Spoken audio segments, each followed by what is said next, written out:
윤석열 대통령 당선인과 안철수 국민의당 대표가 오찬회동에서 인수위원회 구성을 논의했습니다. 윤석열 당선인이 기시다 일본 총리와 통화하고 주한 중국 대사와 미국 대사 대리를 잇따라 접견하는 등 외교 안보 일정에 속도를 냈습니다. 기시다 총리와의 통화에선 양국 우호 협력 증진을 위해 협력하자고 말했습니다. 더불어민주당이 대선 패배 후 첫 의원총회를 열어 개혁 입법을 예정대로 추진하겠다고 밝혔습니다. 윤석열 정부 견제론도 나왔는데 새 정부와의 충돌이 예상됩니다. 오는 21일부터 백신 접종 완료자가 해외에서 입국할 때 자가격리가 면제됩니다. 해외여행의 걸림돌이 사라지는 셈이어서 여행 수요가 급증할 것으로 보입니다. 경북 울진, 강원, 삼척을 중심으로 한 산불 피해 면적이 2000년 동해안 산불을 넘어 최대 규모가 됐습니다.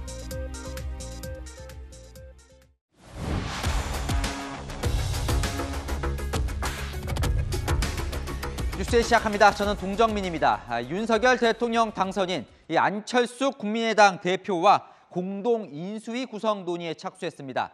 단일화 때 약속을 했던 거죠. 오늘 당선 이후 첫 회동에선 인수위원회를 포함한 국정 전반에 대해 자세히 의견을 나눴는데요. 최대 관심사인 인수위원장은 안철수 대표와 김병준 전 상임선대위원장 2배수로 압축됐습니다. 안 대표에게 조금 더 무게를 두고 있는 것으로 전해지는데요. 일요일쯤 확정될 것 같습니다. 첫 소식 이다혜 기자입니다. 윤석열 정부 인수위원회의 수장, 인수위원장이 이르면 주말 발표될 예정입니다. 현재 안철수 국민의당 대표와 김병준 전 상임선대위원장 두 사람으로 압축된 상태입니다.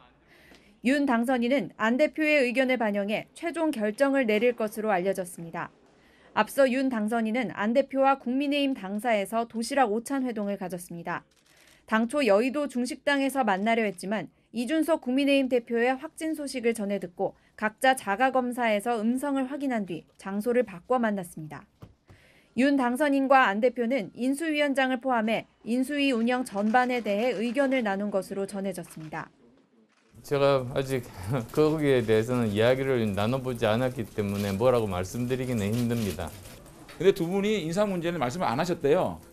특별한. 근데 교감은 하시지 않았겠느냐 싶어요. 구체적인 그 이름을 가지고 명단을 가지고 대화는 나누지 않으셨다. 안 대표는 국정 현안을 논의했다며 민주주의 복원과 경제 문제 등 모든 분야에서 많은 의견 일치를 봤다고 설명했습니다. 윤 당선인 측 관계자는 한 번의 오찬으로 끝낼 수 있는 사안은 아니라며 인사 문제는 사전에 공감대가 있었을 것이라고 설명했습니다. 윤 당선인은 안 대표와 더 논의한 뒤 일요일쯤 인수위원장과 부위원장 등을 발표할 것으로 보입니다. 채널A 뉴스 이다혜입니다. 깜짝 인사 말고 묵묵하게 일할 사람으로 구성하라. 윤석열 당선인이 참모들에게 이런 인수위 인선 기준을 내린 것으로 전해졌습니다. 실무형으로 꾸려지는 이 인수위 조직의 윤곽도 모습을 드러냈습니다. 안보겸 기자의 단독 보도입니다. 윤석열 대통령 당선인의 인수위 인사 방향이 가닥을 잡은 걸로 알려졌습니다. 깜짝 인사가 아닌 업무 능력이 핵심 기준입니다.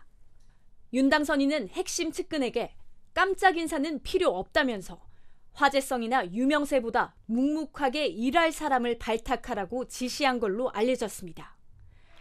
윤 당선인은 또 인수위원은 전문위원 수준에 가까울 정도로 실무 업무를 할 수 있는 사람을 뽑아야 한다고 강조한 걸로 전해집니다. 이에 따라 출범할 윤석열 인수위는 실무형이 될 전망입니다. 인수위에는 기획조정, 외교안보, 정무사법행정, 거시경제와 금융을 다루는 경제 1, 산업과 일자리를 다루는 경제 2, 과학기술교육, 사회복지문화 등 총 7개 분과를 둘 계획입니다. 국민통합특위와 코로나 비상대응 TF, 그리고 광화문 집무실을 준비할 청와대 개혁 TF도 별도로 꾸려질 예정입니다. 인수위는 관련법에 따라 인수위원장 1명, 부위원장 1명, 인수위원 24명으로 구성됩니다. 위원장하고 부위원장을 주말까지는 인선을 마무리 짓고 위원장과 의논을 해서 다음 주에 순차적으로 발표하는 게 될 것 같아요. 순차적으로. 이외 인수위원은 검증을 거쳐 순차적으로 발표할 계획인데 늦어도 2주 안에는 인선을 마무리할 계획입니다. 채널A 뉴스 안보겸입니다. 5년 뒤에 만나자. 윤석열 당선인의 55년지기 중마고 이철우 연세대 교수가 당선인에게 퇴임 후에 보자는 메시지를 보냈습니다. 이 교수는요, 이 당선인이 검찰총장에서 물러난 직후부터 물심양면으로 도와왔는데요. 취임 후 역할론이 나오자 먼저 이 선을 그은 겁니다. 당선을 이끈 윤석열의 사람들은 누가 있을까요? 홍지은 기자가 정리했습니다.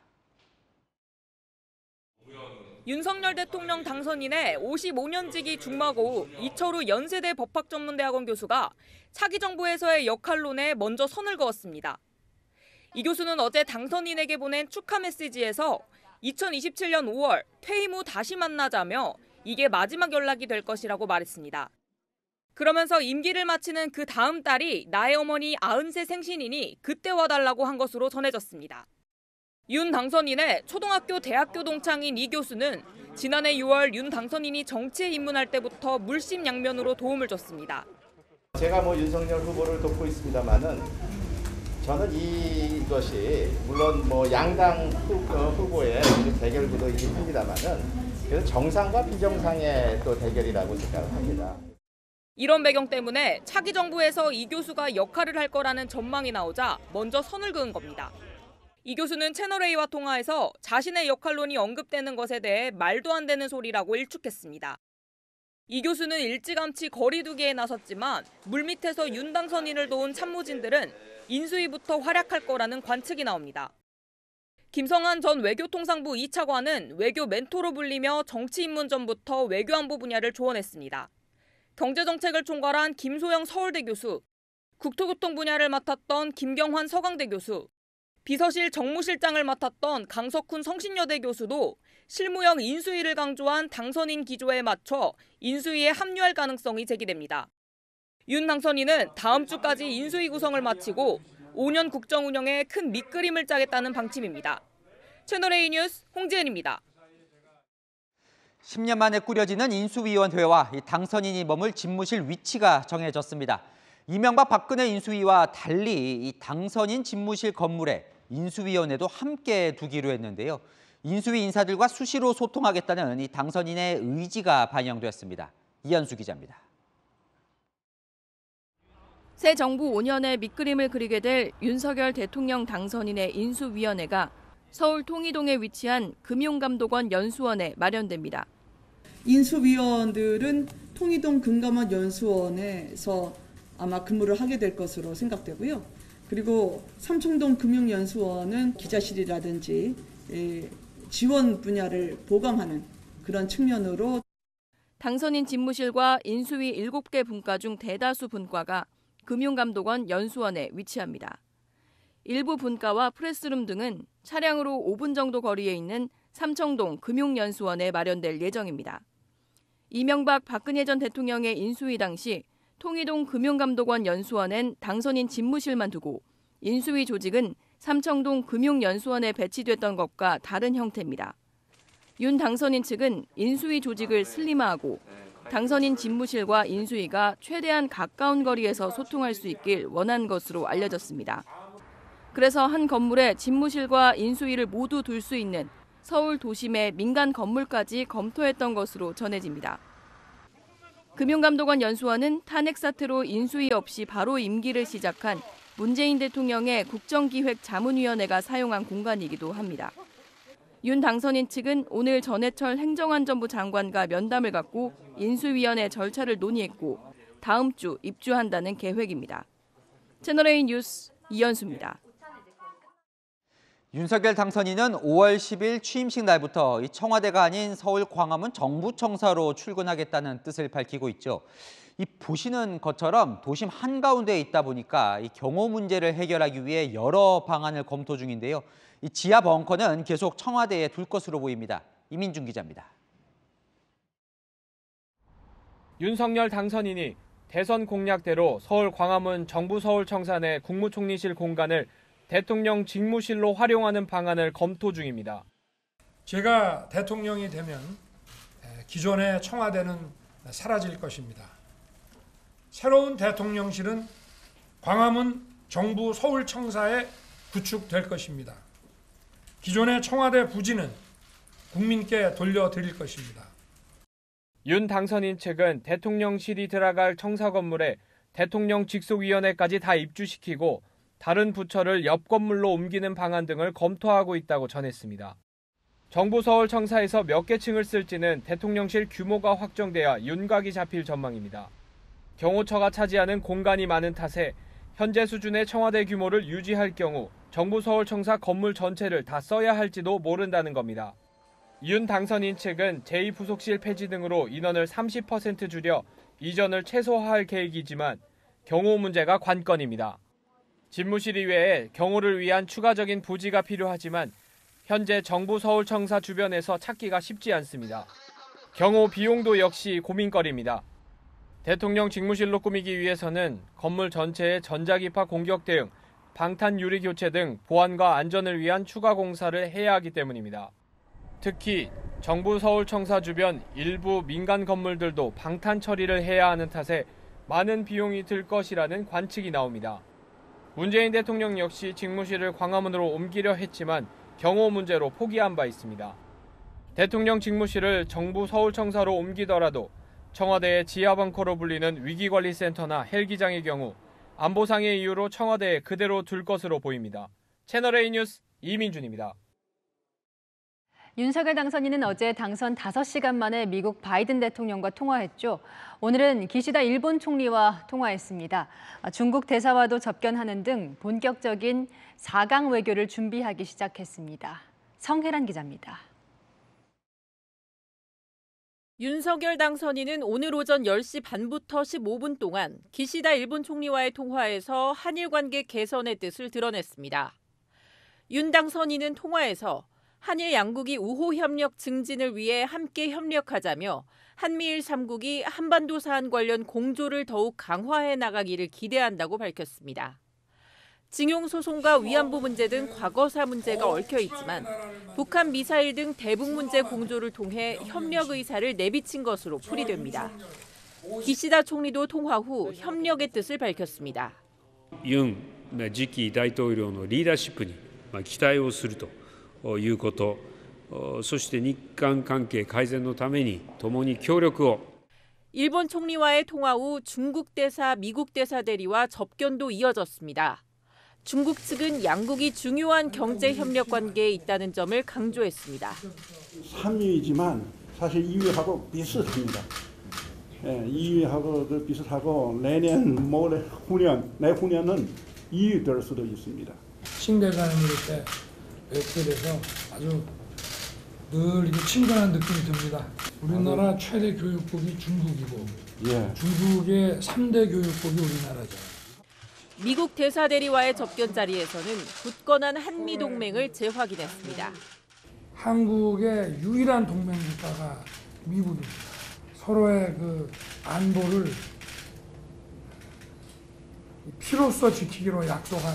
As two of the world's most strongest and vibrant democracies, we will continue to demonstrate what democracies can deliver for all of their citizens.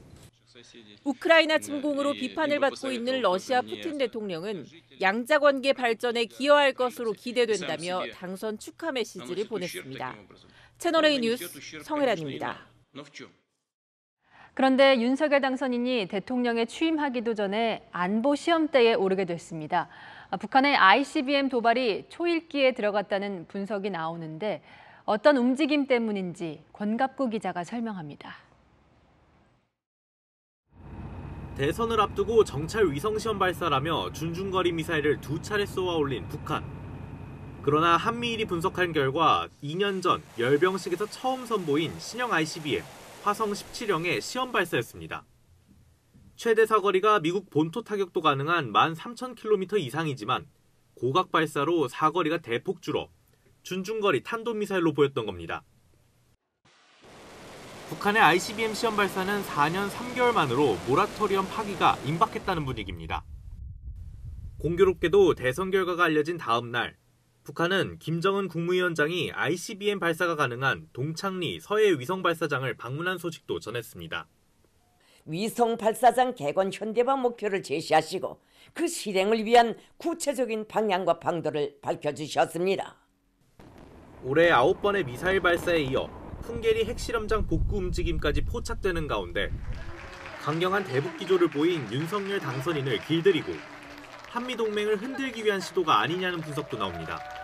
대북 압박 제재에 의한 북한의 변화를 이끌겠다는 입장이 분명한 만큼 강대강의 대남 대미 맞대결 전략으로 나올 것으로 전망합니다. 바이든 미국 대통령은 북한에 대해 새로운 제재 발표를 예고했습니다. 채널A 뉴스 공학구입니다. 윤석열 당선인의 부인 김건희 여사의 앞으로 행보도 주목이 됩니다. 영부인이라는 호칭은 거부했죠. 기존에 운영하던 사업은 어떻게 할지 이민찬 기자가 알아봤습니다. 윤석열 대통령 당선인은 후보 시절 대통령 배우자를 전담하는 청와대 제2부속실 폐지를 공약으로 내걸었습니다. 영부인이라는 호칭도 과하고 비서실의 그 지원 정도면은 충분하다. 법 외적인 그런 그 특수한 이 보장을 해주는 것은 그건 뭐 법치주의에 맞지 않는 거라고 저는 생각하고 있습니다. 배우자 지원을 위해 제2부속실에 배정되는 5명 안팎의 인력을 없애고 필요한 일정에는 의전비서관실의 조력을 받겠다는 겁니다. 김건희 여사도 취임 후 조용한 내조를 하겠다는 뜻을 밝혔습니다. 김 여사는 영부인이라는 호칭보다 대통령 배우자라는 표현이 좋다고 생각한다며 당선인이 국정에 몰입할 여건을 만드는 것이 가장 중요한 역할이라 생각한다고 말했습니다. 김 여사는 전시기획사 코바나 콘텐츠 대표로 사업체를 가진 최초의 대통령 배우자이기도 합니다. 하지만 언론 인터뷰에서 해외에는 대통령 배우자가 직업을 그대로 유지하는 사례가 많지만 저는 당선인이 국정에만 전념하도록 내조하겠다며 자신의 업무를 내려놓겠다는 뜻을 밝혔습니다. 대신 사회의 그늘진 곳에 관심을 갖겠다고 말해 약자를 보듬는 방식으로 공개 행보를 시작할 것이란 전망도 나옵니다. 당초 김 여사는 주말 동안 윤 당선인과 함께 경북 울진 산불 화재 현장을 찾아 지역 주민을 위로하는 일정도 검토한 것으로 알려졌습니다. 하지만 현지 상황을 고려해 방문 시기를 미룬 것으로 전해졌습니다. 채널A 뉴스 이민찬입니다.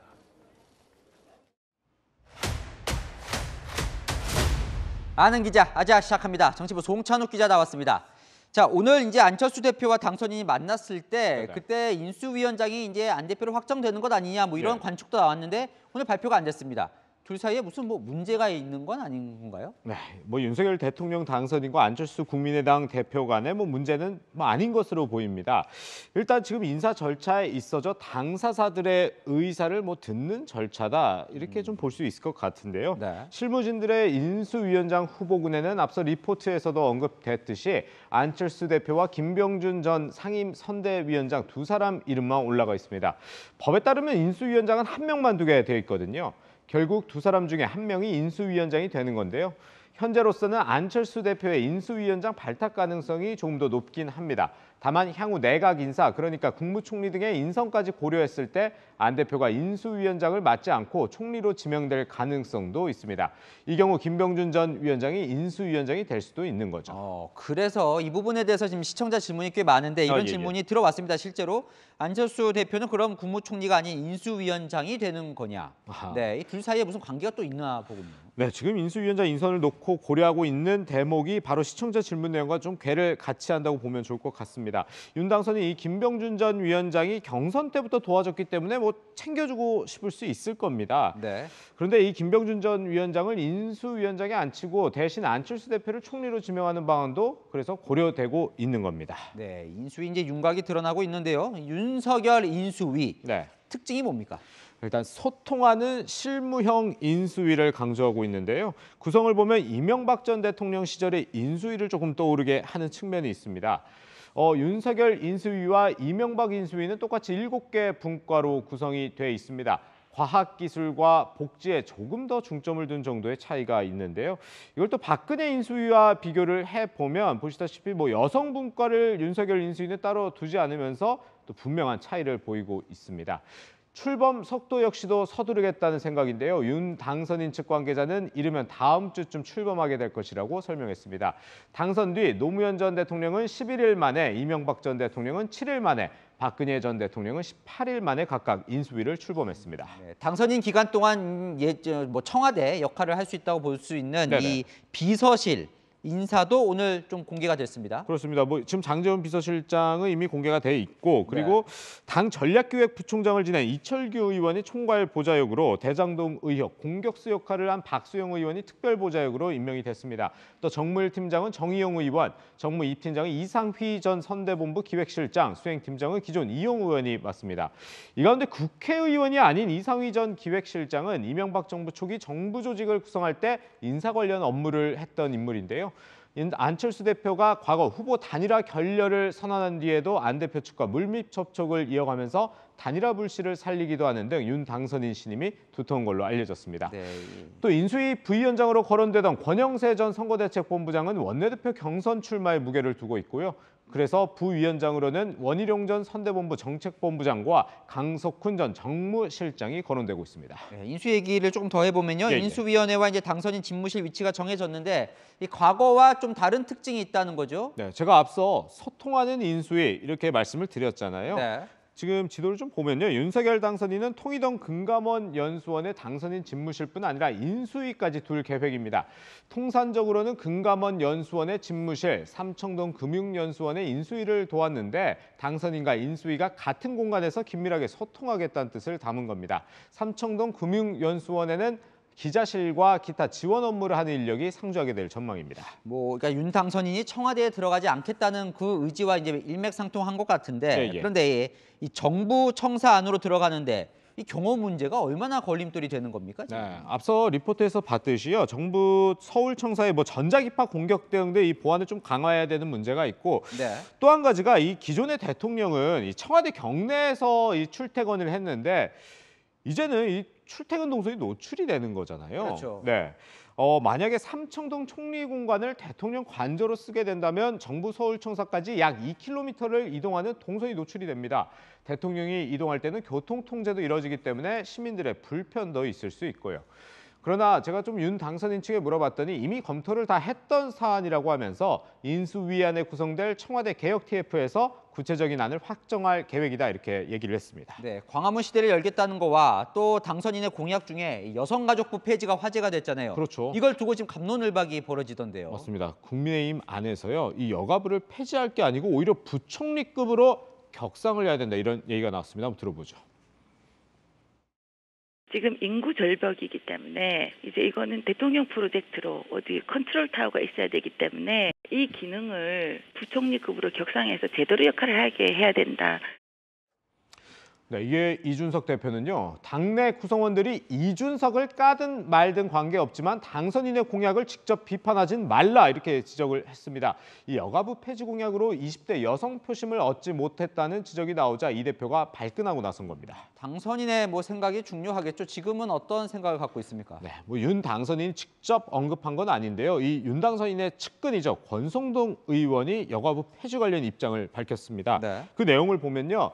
권 의원은 젠더 갈등 여성 혐오인 것처럼 무작정 몰아간 건 민주당이다 이렇게 얘기를 하면서 여기에 국민의힘이 편승해 접전으로 끝난 대선 결과의 원인을 잘못 분석해선 안 된다고 했습니다. 이 대표에게 사실상 손을 들어준 셈입니다.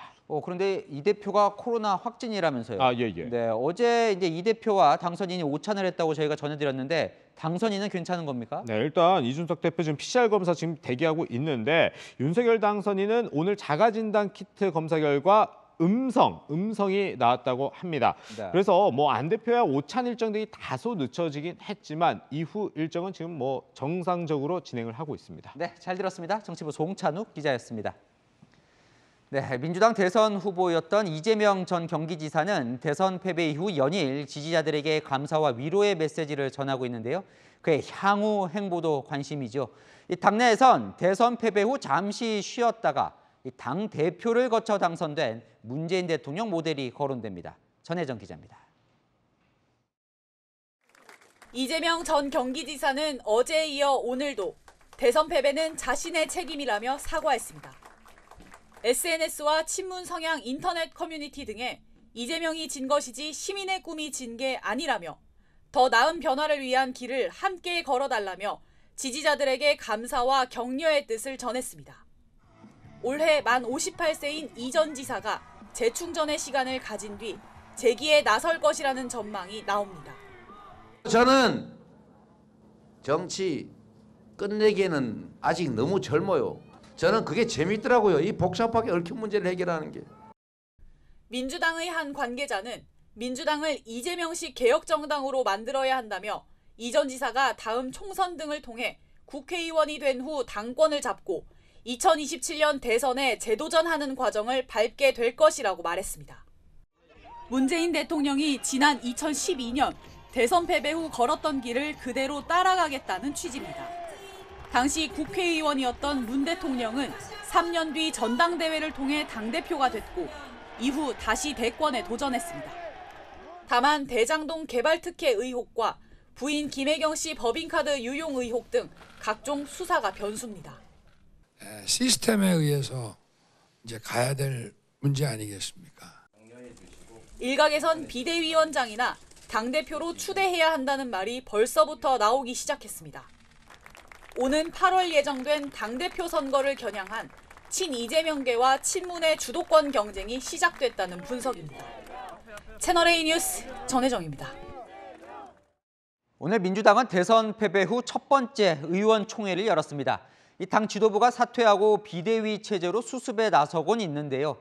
벌써부터 의석수를 내세워 윤석열 정부를 견제하고 주도권을 쥐어야 한다는 이 강경한 목소리가 힘을 얻고 있습니다. 최수연 기자입니다. 대선 패배 하루 만에 더불어민주당에서는 법안 처리를 통해 전국 주도권을 쥐고 나가야 한다는 주장이 나왔습니다. 민주당이 냈던 공약은 옳았다. 이 부분을 법을 180석을 가지고 실천해내는 것이 국민들에게 믿음을 확실히 주는 거다라고 보죠. 결국은 국회라는 법을 통과하지 않으면 어떤 것도 만들어질 수가 없잖아요. 협치를 할 것인지 대결할 것인지는 윤석열 당선자의 태도에 달려있다는 엄포성 발언도 나왔습니다. 윤호중 민주당 비대위원장은 개혁 입법을 추진하겠다는 의지를 드러냈습니다. 저희가 약속드렸던 여러 개혁 법안들, 의안들을 신속히 처리하도록 노력하겠습니다. 민주당 핵심 관계자는 법안을 통해 윤석열 정부를 견제하는 게 민주당과 입법부의 역할이라고 밝혔습니다. 결국은 인사가 만사라며 벌써부터 인사청문회를 통한 윤석열 정부 견제를 예고했습니다. 의원총회에서는 3시간 넘게 당 쇄신 방안을 놓고 격론이 벌어졌습니다. 패배 원인을 놓고는 내탓 공방이 계속됐습니다. 이낙연계 민주당 의원들에게는 이낙연 전 대표 때문에 졌다는 문자폭탄이 쏟아졌고 당원 게시판 등에는 심상정 후보와 단일화를 했다면 결과는 달라졌을 것이라며 정의당에 대한 비판글이 이어졌습니다. 채널A 뉴스 최수연입니다. 대선이 끝난 지 이틀밖에 지나지 않았지만 여야는 벌써 다음 선거, 지방선거로 들썩이기 시작했습니다. 홍준표 의원 오늘 대구시장 출마 선언을 했습니다. 김성규 기자입니다. 홍준표 국민의힘 의원이 오는 6일 지방선거에서 대구시장 출마를 선언했습니다. 홍 의원은 자신의 온라인 플랫폼인 청년을 꿈에서 중앙정치는 윤 당선자에게 맡기고 저는 하방을 하고자 한다고 밝혔습니다. 국민의힘은 4년 전 지방선거에서 17개 광역지자체 중 대구와 경북을 제외하고는 모두 패배했던 만큼 조만간 출마 러시가 이어질 것으로 보입니다.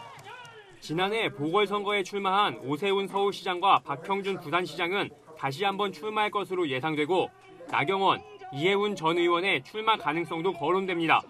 국민의힘은 윤석열 당선인이 대선 때 우세를 거둔 지역에서 여세를 몰아 지방 권력도 탈환한다는 구상입니다. 이에 맞서 지난 지방선거에서 압승을 거뒀던 민주당은 새 정부 견제를 위해 힘을 실어달라며 맞설 계획입니다.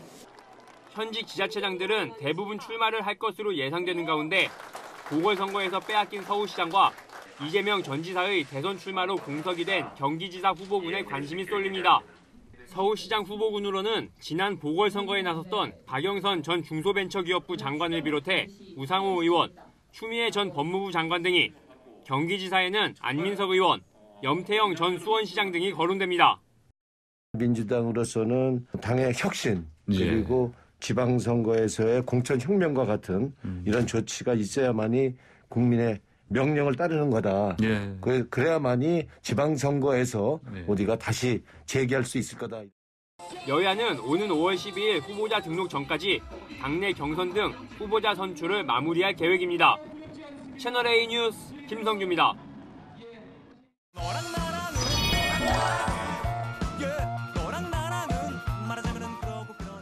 네, 여랑야랑 정치부 김민지 기자와 함께합니다. 첫 번째 주제 보시죠. 여야가 무슨 릴레이를 펼치고 있나요? 네, 당원 가입 릴레이입니다. 선거가 끝난 뒤에 오히려 정당마다 신규 가입 당원이 늘고 있다는데요. 먼저 국민의힘은 20대 남성 지지자 중심으로 가입 인증 글들이 줄을 잇고 있습니다. 이준석 대표는 내가 지킨다. 이준석 대표를 돕자는 취지의 제목도 달려있죠. 이준석 대표를 지키자는 게 무슨 말입니까? 대선 이후에 당 내에서는 여성 표심 이탈에 대한 이준석 대표의 책임론이 불거졌는데요. 네. 이 대표를 지지하는 남성층이 결집하고 있는 겁니다. 반면 민주당은 2030 여성 당원 가입이 늘고 있다고 합니다. 당원 가입도 성대결 양상인가요? 네, 민주당 권인숙 의원은 SNS에 2030 여성들이 성평등과 통합의 길로 민주당을 바꾸기 위해서 입당하고 있다 이렇게 주장했는데 민주당에 물어보니 어제부터 19,000여 명이 입당했고 이 중 70%가 여성이라고 하는데요. 2030 비율이 60%라고도 했습니다. 네, 그 인증글을 보면요. 이재명을 지키자 뭐 이런 제목도 있다면서요. 네, 이재명 전 지사를 당 대표로 만들기 위해서 가입한다는 글이 유독 많았습니다.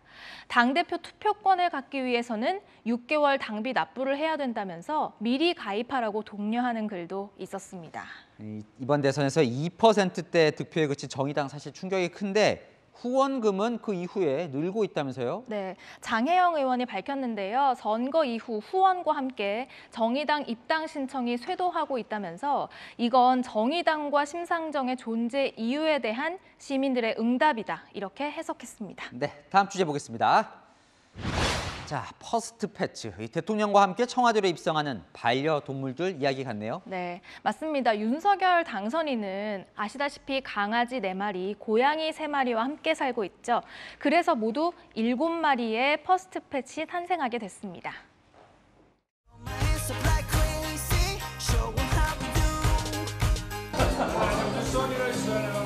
맞습니다.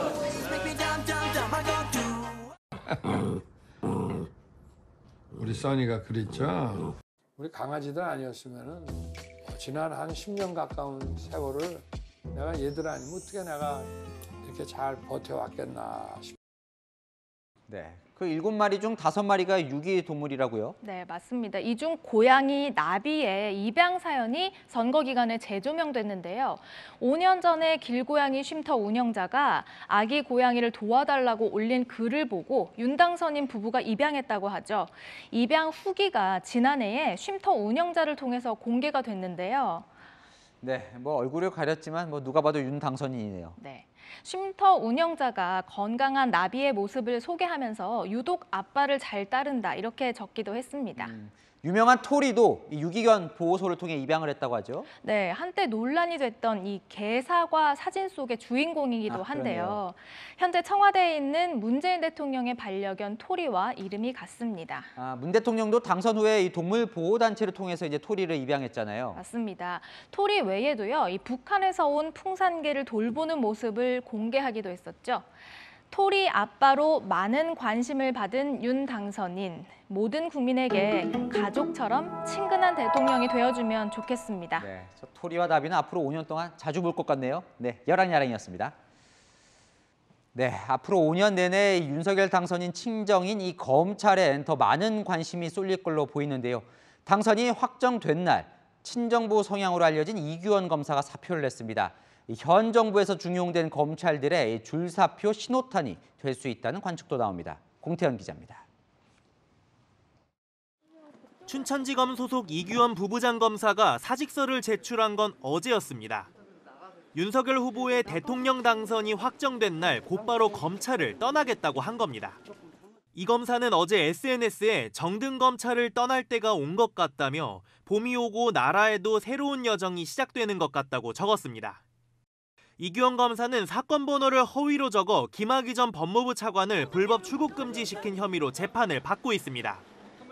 현재 검사로서 또 재판에 나오셨는데 이런 부분에 대해서도 하실 말씀이 없으실까요? 이 검사는 건설업자 윤중천 씨 면담 보고서에 윤석열 당선인 관련 허위 내용을 포함시킨 혐의도 받고 있습니다. 검찰 내부에선 대선 결과를 확인한 이 검사가 더는 검찰에 남기 어렵다고 판단한 것 아니겠느냐는 분석이 나옵니다. 이 검사의 사표 제출을 계기로 검찰 요직 친정부 성향 검사들의 향후 거취에도 관심이 모아지고 있습니다. 새 정부의 첫 검찰 인사가 오는 6월로 예상되는 가운데 상권력 수사에서 편향성 논란이나 공정성 시비가 일었던 검찰 간부들을 중심으로 사퇴 표명이 잇따를 수 있다는 겁니다. 다만 이규영 검사는 김학의 전 차관 사건과 관련해 법무부의 정직 6개월의 중징계가 청구돼 있어 사표가 즉각 수리되지는 않을 거란 전망입니다. 채널A 뉴스 공태현입니다. 오는 21일부터 코로나 백신을 맞은 해외 입국자의 자가격리가 면제됩니다. 사실상 해외여행이 풀리는 건데요. 최근 코로나 확진 추이를 보면 안심하고 나가는 것도 불안합니다. 백승우 기자입니다. 해외 입국자들이 공항 입국장으로 들어오자 방역 담당관이 안내를 합니다. 이쪽으로 나가주세요. 저쪽 책상으로 가세요. 일주일 자가격리 요령 등 안내사항을 전달하기 위해서입니다. 하지만 오는 21일부터는 백신 접종을 마친 입국자의 경우 자가격리가 면제됩니다. 3차 접종을 마쳤거나 2차 접종 후 180일 이내인 사람이 대상입니다. 해외에서 백신을 맞은 입국자 관리도 4월부터는 간소화됩니다. 다음 달부터 해외 입국자들은 이런 방역 택시 등을 이용하지 않고도 지하철 등 일반 대중교통을 이용해 목적지로 갈 수 있습니다. 시민들은 기대감을 나타냈습니다. 실제로 격리를 하게 되면 휴가가 조금 부담스러울 수 있거든요. 또 좀 부담이 덜 것 같아서 좋은 면이 있을 것 같고. 오미크론 유행의 정점은 앞으로 열흘 안으로 일주일 평균 최대 37만여 명의 확진자가 나올 것으로 예상됩니다. 오는 14일부터는 동네 병원에서 신속 항원 검사로 양성이 나와도 곧바로 확진으로 인정됩니다. PCR 검사가 한계까지 도달한 상황입니다. 보다 빨리 진단하고 먹는 치료제를 빨리 처방하기 위해서 코로나 사망자가 229명으로 역대 최다를 기록하면서 방역 완화에 대한 우려도 커지고 있습니다. 채널A 뉴스 백승우입니다. 네, 경북 울진과 강원 삼척 산불이 오늘로 8일째입니다. 이번 산불로 인한 산림 피해 면적 결국 역대 최대를 기록했습니다. 현장 취재 기자 연결해 보겠습니다. 자, 공국진 기자, 산불이 처음 시작됐던 울진이군요. 그것도 여전히 진화 작업 중입니까? 네, 저는 지금 경북 울진 산림항공관리소에 나와 있습니다. 날이 저물면서 헬기들은 이곳에 있는 경납고로 돌아와 내일 진화 작업을 준비하고 있는데요. 오늘 또 80대가 넘는 헬기가 집중 투입됐지만 진화율은 80%에 머물러 있습니다. 산림당국은 오늘 산세가 험한 응봉산 일대 산불 진화에 집중하고 있습니다.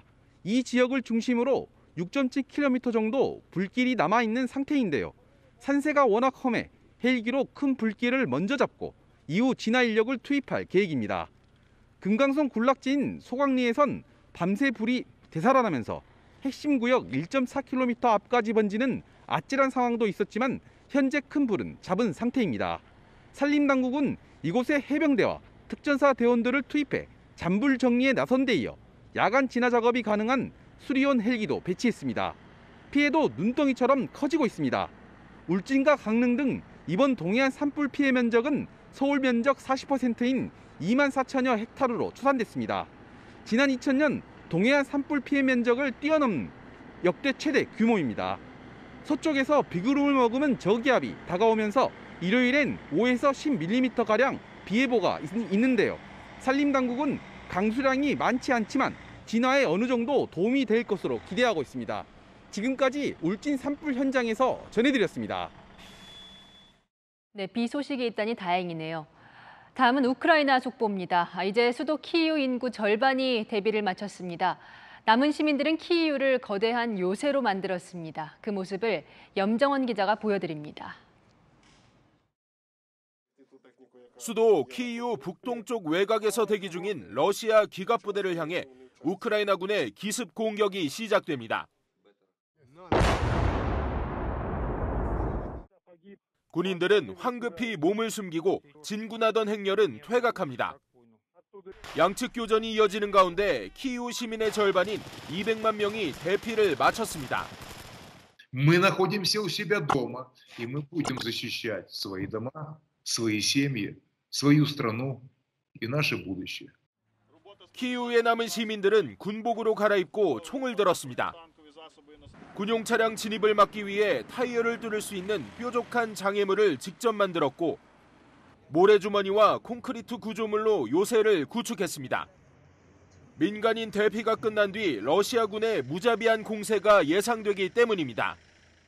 한때 64km에 달했던 러시아군 차량 행렬이 분산되고 재배치된 모습도 위성사진에 포착됐습니다. Однозначно мы сломаем хребет российской армии. Уже сломали. Надломали, но доломаем. 결사항전을 강조했던 젤렌스키 대통령과 함께 동갑내기 부인 올레나 여사도 국민 영웅으로 떠올랐습니다.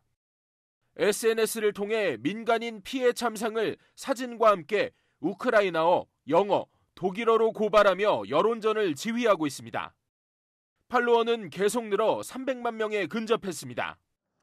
그러나 터키에서 열린 양측 외무장관의 회담은 성과 없이 끝났고 EU 신속 가입도 사실상 무산돼 우크라이나의 미래에 안개가 사라지지 않고 있습니다. 채널A 뉴스 염정원입니다.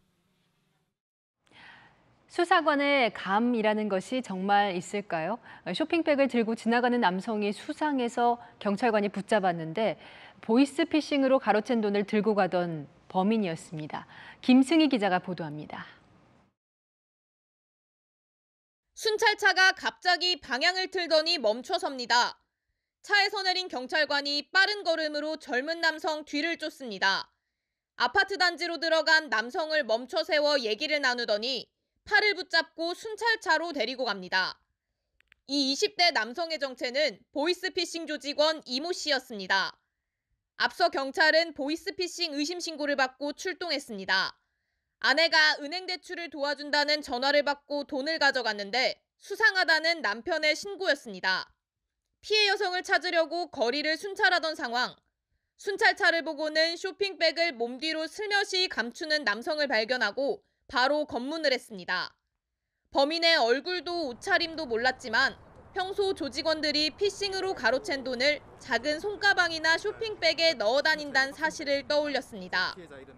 종이 가방을 든 점 이제 수상해서 아닐 수도 있지만 피의자가 있을 수 있는 가능성이 있기 때문에 이제 차량을 바로 세우고 뒤쫓아가서 불신 검문해서 남성의 쇼핑백엔 피해 여성이 건넨 현금 2천만 원이 있었습니다. 남성은 가정 형편이 어려워 돈을 건네받아 전달하는 심부름만 했다는 취지로 진술했습니다. 경찰은 사기 혐의로 구속된 남성을 상대로 추가 범행이 있는지 조사 중입니다. 채널A 뉴스 김승희입니다. 주말에는 단비 소식이 있습니다. 내일 오후 대부분 지역에 빗방울이 떨어지겠고요. 밤부터 수도권과 강원 내륙 또 산지에 비가 시작돼서 일요일인 모레는 전국으로 비가 확대되겠습니다. 모레 제주엔 20에서 60mm, 산지에는 80mm 이상의 많은 비가 오겠고요. 글피까지 대부분 중부와 호남에는 10에서 40mm로 봄비치고 제법 내리겠습니다. 강원 남부 동해안과 영남 지방은 5에서 10mm로 비교적 적겠는데요. 습한 바람이 동반돼서 산불 진화에는 도움이 되겠습니다. 비가 오기 전까진 긴장을 늦추지 말고 불조심해야 합니다. 동쪽으로는 여전히 건조특보가 남아있는데 바람도 강해서 불길이 퍼지기 쉽겠습니다. 중서부 지역은 내일도 공기가 탁하겠습니다. 내일 아침 서울은 6도, 대전은 9도로 시작하고요. 한낮에 서울은 19도, 대구는 21도, 광주는 22도까지 오르겠습니다. 월요일 비가 그친 뒤에도 날은 포근하겠습니다. 날씨였습니다. 한국갤럽이 윤석열 대통령 당선인을 뽑은 유권자들에게 그 이유를 물어봤습니다. 이유 1위가 정권 교체였고요. 2위는 상대 후보가 싫어서였습니다. 당선인이 잘할 것 같아서는 저 밑에 6위였습니다. 이제 당선이 됐으니 현 정권이나 경쟁 후보에 대한 반감에만 기댈 수는 없겠죠. 안 그러면 5년 후에 이 투표 이유 1위가 다시 정권 교체가 될 테니까요. 이제 이것만 신경 쓰면 좋겠습니다. 마침표 찍겠습니다. 일 잘하는 대통령. 뉴스 마칩니다. 감사합니다.